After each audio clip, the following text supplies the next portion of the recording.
Buongiorno e bentrovati all'appuntamento meteo di Teleradio Pace. Giornata soleggiata con tempo stabile, peggioramento domani con rischio di temporali, miglioramento nella giornata di lunedì. Previsione per oggi: su tutta la regione prevalenti condizioni di tempo soleggiato, passaggio di nubi medie a metà giornata sul settore centrale e una tendenza all'aumento della nuvolosità tra il pomeriggio e la sera sul settore centrale e occidentale, ma senza fenomeni.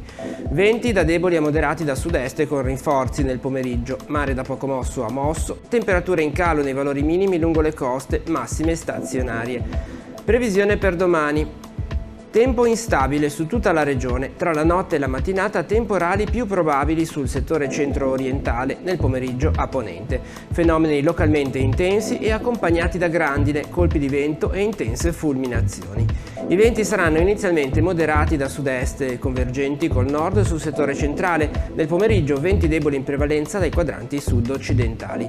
Mare generalmente mosso, localmente molto mosso sotto eventuali gruppi temporaleschi. Temperature in lieve aumento le minime, in calo le massime.